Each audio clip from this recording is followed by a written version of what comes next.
اچھا جرید صاحب، آپ جو سوال پوچھ رہے تھے ذرا پوچھیے، کیا کہہ رہے تھے آپ؟ میں آپ سے یہ سوال پوچھ رہا تھا کہ جیسے آج کل سوشل میڈیا میں، کیونکہ ہم ذرا دین سے دور ہیں، ہمیں نہیں پتہ اس چیز کا، تو ہم ہر عام بندے کے لیے یہ سوال ہونا چاہیے اس کے مائنڈ میں کہ چلیں کوئی ایسی چیز، کوئی ایسا عمل، کوئی ایسا ذکر ہو کہ بندہ اٹھتے بیٹھتے اپنے زبان پہ اس کو دہرائے، کہ جس سے کوئی دلی سکون بھی میسر ہو، کوئی برکت بھی ہو، کوئی مطلب سمجھے مصیبتوں پریشانی سے، مشکلات سے کوئی حل بھی ہو۔ اس طرح کی کوئی ایسی چیز بتائیں کہ جو ہم اٹھتے بیٹھتے پڑھیں گے۔ ویسے تو قرآن پاک کی ہر چیز میں، ہر کلام میں، ہر حرف پڑھنے پہ ثواب ہے، وہ تو ویسے ہی اٹھتے بیٹھتے ہمیں ذکر اذکار کرنے چاہیے۔ بلکہ یہ میں نے کہیں پڑھا بھی ہے کہ سب سے اعلیٰ جو ذکر ہے، مطلب سب سے اعلیٰ عمل یہ ہے کہ آپ امر بالمعروف اور نہی عن المنکر، مطلب نیک بات کی ترغیب کریں، برائی سے روکیں۔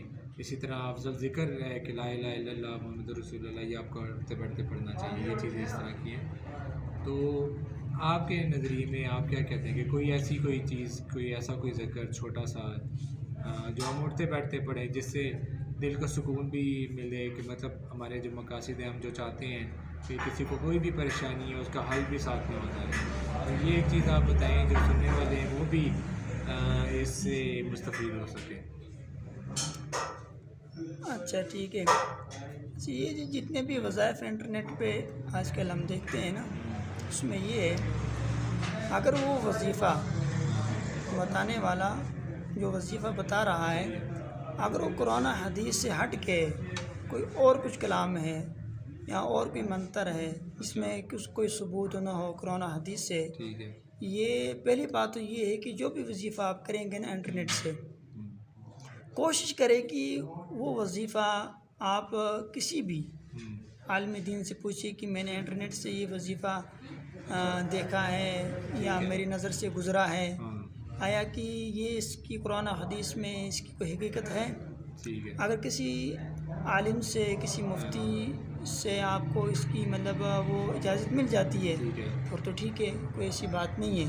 مطلب آپ کے کہنے کا مطلب یہ ہے کہ مطلب قرآن و حدیث میں یا کہیں نہ کہیں اس کا وظائف کا کوئی نہ کوئی ہے، کوئی نہ کوئی ہے، عمل ہے کہ مطلب ہونا چاہیے، اور یہ وظائف ہوتے ہیں، ان کا ذکر بھی ہے کہیں نہ کہیں، اور اس کی تصدیق پھر ہونی چاہیے، تصدیق بھی ہونی چاہیے نا، مطلب جو تصدیق شدہ ہیں وہ والے ہمیں ذکر اذکار کرنے چاہیے، کرنے چاہیے، وظائف ہمیں کرنے چاہیے۔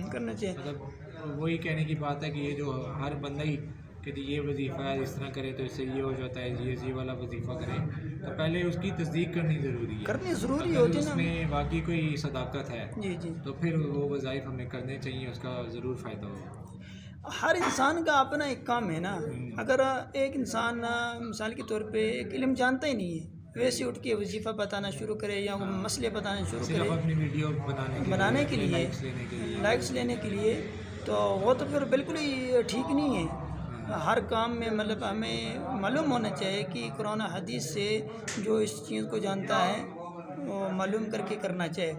تو دوسری بات یہ ہے کہ اصلی جو طریقہ ہے سنت کا، وہ یہ ہے کہ حضور صلی اللہ علیہ وسلم کا جو طریقہ تھا، جو صحابہ کا طریقہ تھا، وہ یہ تھا کہ جب بھی کوئی پریشانی اللہ کے نبی کو درپیش آتی ہے تو فوراً وضو کر کے نماز پڑھتے۔